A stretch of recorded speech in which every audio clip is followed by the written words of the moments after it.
એ દાડામાં ગલીલ સૂબાના ચોથા એસાના હાકમ હેરોદેસ ઇંત પાસે પ્રભુ યેસુની નામોશ સાંભળી તાર એણે પોતાના નોકરાને કીધું કે આ પવિત્ર સનન આલ્યાવાળો યોહાના જ છે, જે મરલામાંથી જીવી ઉઠ્યો છે. એ હારું એ ચમત્કાર વાવડે છે.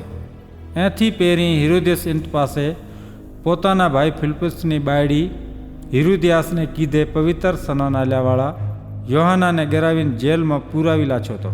ચમકે યોહાનાએ હેરોદેસને કીધું તું કે તું હારું પાંજા ભાઈની હયાતીમાં એની બાયડીને પાંજા ઘરમાં રાખવી જાયજ નથી.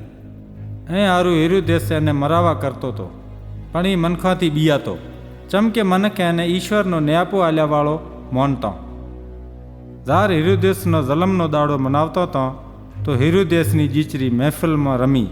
હેરોદેસ એટલો તો ખુશ છો કે એણે હમ ખાઈને વચન કર્યું કે જે મોંઘું હોય એ મોજ હું તુને જરૂર આલ્યોશ. તાર એણીએ પોતાની મા કનથી પૂછીને કીધું કે મને પવિત્ર સનન આલ્યાવાળા યોહાનાનું માથું થાળમાં જોઈએ. એ વાત સાંભળીને હેરોદેસ બાદશાહ અલાહી પરેશાન થઈ ગયો. પણ ચમકે એણે મિજમાનોની આગળ હમ ખાઈને વચન કર્યું તું એ હારું એણે હુકમ આલ્યો કે એમ જ કર્યું જાય.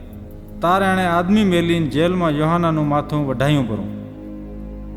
પછી એનું માથું થાળમાં મેલી છોકરીને આલ્યું પરું અને હું એને પોતાની મા કને લઈ જઈ.